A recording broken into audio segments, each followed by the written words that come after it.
नमस्ते।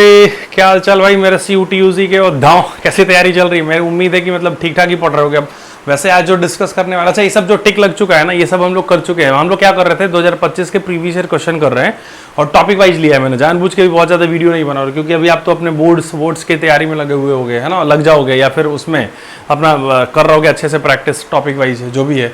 तो ये सब तो शायद पढ़ चुके होगे मतलब, लेकिन आज जो मैं डिस्कस करने वाला हूँ LPP, पता नहीं पढ़े हो कि आप नहीं पढ़े हो ना। मेरे हिसाब से दिसंबर तक पढ़ोगे आप शायद इसको LPP को, और बहुत आसान सा टॉपिक होता है, लेकिन खैर मैं आपके लिए पहले ही बना के रख दे रहा हूँ, है ना। तो LPP के सवाल है यार, छोड़ के मत जाना। मतलब इसमें क्या होना, थोड़ा सा टाइम लग जाएगा, कभी कभी हो सकता है, लेकिन इसका सवाल सही ही होना है अगर तुमसे हो गया तो।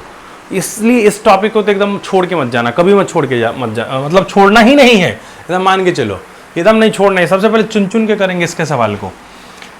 तो चलो क्वेश्चन नंबर फर्स्ट देखते हैं कि the corner point of the bounded feasible region of an LPP the objective function, जिसको मैक्सिमाइज किया गया। अच्छा, फंक्शन को क्या करना है, मैक्सिमाइज करना है, और कॉर्नर पॉइंट भी दे दिया गया। तो हम लोग जानते हैं यार कि सब कॉर्नर पॉइंट को रख देंगे, जो बड़ी वैल्यू होगी वो सबसे बड़ी मैक्सिमम वैल्यू हो जाएगी किसकी, ऑब्जेक्टिव फंक्शन की। सिंपल, सब कुछ तो दिया, पता नहीं क्यों पूछा भाई ये।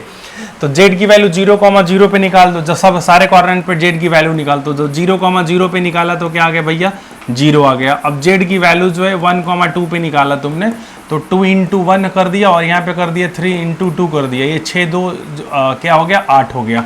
अब जो z की जो वैल्यू है अब निकाल दो 1,1 पे। 1,1 पे निकालने का तो 2 × 1 होता है प्लस 3 × 1 होता है। तो यहाँ से क्या मिल गया तुमको, 5 मिल गया, है ना। 3 और 2 को जोड़ेंगे तो 5 आ जाएगा।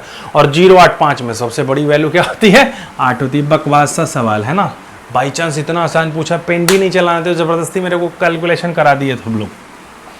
क्वेश्चन नंबर सेकंड देखो। अब सेकंड में पूछा उन्होंने कि भाई क्या पूछा हुआ है कि the objective function LPP this if the maximum value object. अच्छा, मैक्सिमम वैल्यू क्या दिया हुआ है, 180 दिया हुआ है ना। ऑब्जेक्टिव फंक्शन की मैक्सिमम वैल्यू 1 दिया हुआ है, और बोल रहा है कि अकर एट 2 पॉइंट पे अकर करे, चाहे 3 पॉइंट पे करे, चाहे 5 पॉइंट पे करे, है ना। सबकी वैल्यू क्या होगी, उस पॉइंट पे 180 ही होगी, यानी 15। अच्छा देखो, मैं बार बार बोलता हूँ प्रीवियस ईयर करके जाओ, उससे ज़्यादा कॉन्सेप्ट आता नहीं है। और हमने बना रखे हैं 1 घंटा के प्रीवियस ईयर की वीडियो, देखे हो ना, 2022 से 2024 तक। अगर वो एक बार कर लिया तो लाइफ होगा अपना झिंगा लाला, समझ रहे हो।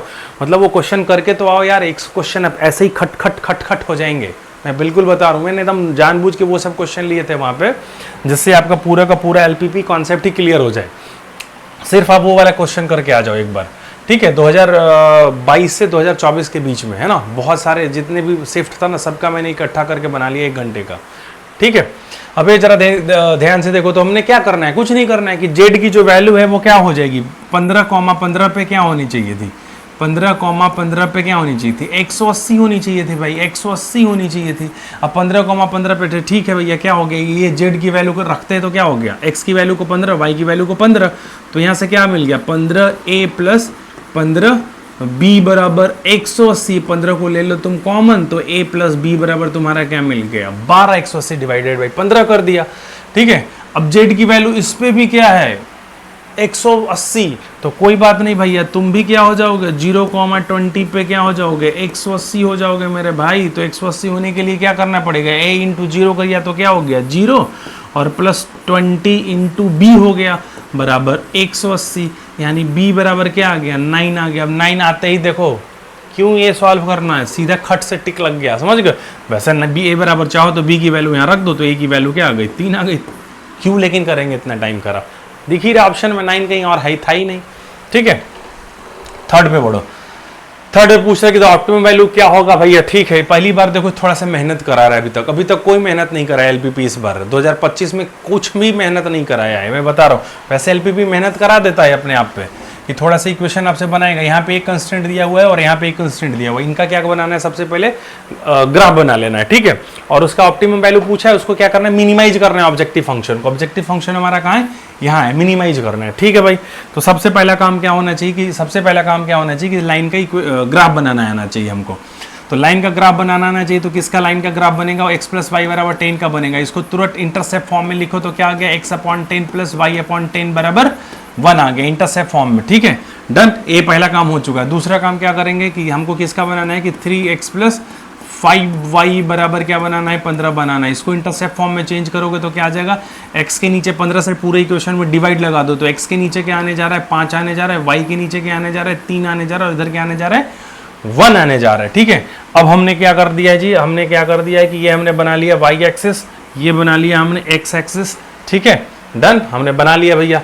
अब x के नीचे 10 है और y के नीचे 10 है, तो ठीक है, हमने बोला कि तुम यहाँ पे चलो 5 हो, तो तुम यहाँ पे क्या हो जाओगे, थोड़ा अनुमानित लेना है ना, यहाँ 5 लिया है तो यहाँ पे देखो थोड़ा सा लग रहा है कि यहाँ 5 ही गैप पे लिया सर ने, तो इधर भी थोड़ा 5 इधर लिया, तो इधर क्या ले लिया हमने, 10 ले लिया। ठीक है, तो पहला लाइन क्या बनेगा, x upon 10 plus y upon 10। ठीक है, कुछ नहीं, ड्राइंग के नंबर नहीं है, बस लाइन थोड़ा बहुत सीधा बन जाना चाहिए, है ना, थोड़ा बहुत सीधा बन जाना चाहिए, समझ रहे हो, डन। अब बन गया हमारा। अब हमको क्या करना था, x plus y greater than equal to 10 बनाना था, तो क्या करेंगे, पॉइंट चुनेंगे इधर से या उधर से। तो हमने 0,0 चुन लिया, क्योंकि रखना आसान होता है, कैलकुलेशन आसान हो जाता है, तो हमने चुन लिया। तो 0 प्लस 0 ग्रेटर देन 10, ये हो गया बात गलत। अब बात गलत हो गया तो क्या होगा, अपोजिट डायरेक्शन में ऑरिजिन के सेड होगा। ठीक है, तो अपोजिट डायरेक्शन ये रहा। ठीक है भैया, हमने मार्क कर लिया। दूसरा अब हमको क्या बनाना है कि x के नीचे 5 है, y के नीचे 3 है, तो 3 जरा ध्यान से देख बेटा, 3 यहाँ पे आएगा आसपास, मान लो, चलो यहाँ पे मान लेता हूँ कि 3 यहाँ पे आएगा और 5 यहाँ पे आएगा, तो ये हमारा रहा। अच्छा, लाइन का बन गया, लाइन बन गया, ये बन गया। ठीक है, बन गया भाई। अब 3 को x के नीचे 5 था, y के नीचे 3 था। अब हमको बनाना क्या था कि 3x plus 5y greater than 5, तो हमने क्या कर दिया, सॉरी 15, तो 0 प्लस 0 रखा ग्रेटर देन 15, तो ये क्या हो गया, बात गलत हो गया। तो ये भी ऑरिजिन के अपोजिट डायरेक्शन में सेट होगा, तो इधर सेट होगा। और x greater than 0, y greater than 0 का मतलब हो गया कि फर्स्ट कोऑर्डिनेट में जो भी खेला होने जा रहा है। तो हमारा कॉमन शेडेड रीजन क्या आ गया है भैया, ये आ गया है ना। कॉमन शेडेड रीजन क्या आ गया दोस्त, ये आ गया। अब जो होना होगा फंक्शन यहीं पे मिनिमाइज होगा, अनबाउंडेड रीजन है, मिनिमाइज होगा तो कहाँ पे, कॉर्नर पॉइंट पे हो गया, है ना, कॉर्नर पॉइंट हो गया। तो यहाँ पे 2 ही कॉर्नर पॉइंट ही है और कहीं कॉर्नर पॉइंट ही नहीं है। और वो कॉर्नर पॉइंट क्या है, 10 है, 10,0 है, और एक क्या है, 0,10 है ना। दोनों कॉर्नर पॉइंट पे z की वैल्यू निकाल दो। तो z की जब वैल्यू निकाला हमने 10,0 पे, तो क्या आ गया, वैल्यू 30 आ गया। ठीक है, और z की वैल्यू जब हमने 0,10 पे निकाला है, तो क्या आ गया है भैया, -20। अब ये दोनों में पता है कि कौन छोटा होता है कौन बड़ा, -20 छोटा है, सो -20 इज द करेक्ट ऑप्शन। इसमें थोड़ी सी मेहनत उसने करा ली, कुछ नहीं कराया, लाइन का इक्वेशन, लाइन का ग्राफ बनवाया है, थोड़ा सा इनइक्विटी चेक कर लिया कि इनको आता है ठीक ठाक से बनाना कि नहीं। क्वेश्चन नंबर 4 पे आओ। अब 4 पे देखो, सब कुछ एकदम लल्लू लाल। जब भी डायग्राम दे दिया गया ना और तुमको बताना हो ना कि कंस्ट्रेंट क्या होगा, सबसे आसान सा सवाल होता है, सही बता रहा हूँ। ऑप्शन ज़रा ध्यान से देखो, तो सबसे पहले क्या काम करना है, लाइन का इक्वेशन ध्यान करने का कोशिश करना। तो 2 ही तो है यार, x प्लस वाई बराबर एक लाइन लिखा हुआ है, x प्लस वाई बराबर 50 कोई लाइन रहा होगा, तो x के नीचे यहाँ देखो 50 है, और y के नीचे यहाँ पे देखो ये कुछ नहीं था, ये 0,50 है ना। प्रिंट करने वालों ने थोड़ा सा भूल गया था 0,50 लिखना, एक डायग्राम में दिया हुआ होगा उसमें, इसमें क्या बोलते हैं उसको, क्वेश्चन में। ठीक है, तो ये वाला जो लाइन होने जा रहा है, ये लाइन क्या होने जा रहा है कि x प्लस वाई बराबर 50 होने जा रहा है। ठीक है, और ये वाला जो लाइन है वो क्या होने जा रहा है, 3x प्लस y बराबर 90 होने जा रहा है। अब तुम एक काम करना, कोई एक लाइन पकड़ लो। तो चलो हम सबसे पहले ये वाला लाइन पकड़ लेते हैं, एक 3x प्लस वाई बराबर 90 वाला लाइन। तो तुम आंख बंद करके ना ऐसे लिख लिया करो, यहाँ पे लिख लिया करो कि 3x प्लस वाई, और यहाँ पे गैप छोड़ दो और यहाँ पे लिख लो 90। या तो यहाँ पे ग्रेटर देन इक्वल टू होगा या लेस देन इक्वल टू होगा, ये कंफर्म बात है। ठीक है, अब आते हैं इधर, इसके किसके तरफ है शेडेड पोर्शन, किसके तरफ है, 0 के तरफ शेडेड है, तो मार्क ऐसे कुछ हुआ होगा, क्योंकि इधर है ना शेडेड, देखो ना सारा 0 के तरफ है शेडेड। तो ऑरिजिन, 0 बोलने का मतलब ऑरिजिन के तरफ शेडेड रीजन है, इसका ऑरिजिन के तरफ ऐसा शेडेड रीजन रहा होगा, है ना। अब शेडेड रीजन रहा होगा भैया, तो कहे कि ठीक है यार, तुम 0,0 तुम सेटिस्फाई भी हो जाओगे इसमें। तो 0,0 इसमें रखते हैं, तो यहाँ पे क्या आ गया, 0 और इधर है 90। अब 0,0 उसको सेटिस्फाई करना चाहिए, तो बताओ ना कौन बड़ा होना चाहिए, 0 बड़ा होना चाहिए कि 90 बड़ा होना चाहिए, 90 को बड़ा होना चाहिए। तो ले भाई तू बड़ा हो जा यार, है ना, मतलब समझ लो, 0,0 रखा तो 0 लेस देन इक्वल टू 90। हाँ, ये बात सही है ना, इसलिए हमने क्या कर दिया, लेस देन इक्वल टू का साइन लगा लिया। ठीक है। अब दूसरा वाला लाइन जरा ध्यान से देखो, दूसरा वाला लाइन क्या था कि x प्लस वाई, और यहाँ पे गैप फिर से लिख दिए 50, या तो ग्रेटर देन इक्वल टू होता या लेस देन इक्वल टू होता। अब चले भैया x प्लस वाई बराबर 50 वाले लाइन पे, क्योंकि आ गए भैया, आ गए।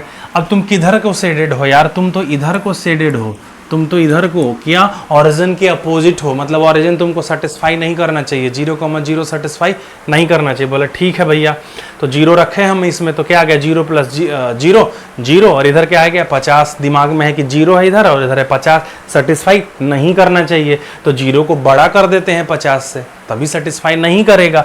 नहीं करेगा तो कौन सा साइन लगा देंगे, ग्रेटर देन इक्वल टू का साइन लगा देंगे, क्वेश्चन तुम्हारा सॉल्व हो गया। और x greater than 0, y greater than 0, LPP के तो सारे सवाल में होना ही होना है, समझ रहे हो। तो कौन सा ऑप्शन हो गया, third is the correct option. इसलिए मैंने बोला इसके यार सवाल छोड़ के मत जाना। और इसने इस बार आप पे रहम किया है, कोई कैलकुलेशन नहीं करा है क्वेश्चन नंबर 3 छोड़ के, और 3 भी बहुत आसान सा ग्राफ दिया था उसने बनाने के लिए। ठीक है, चलो थैंक यू, बाय बाय।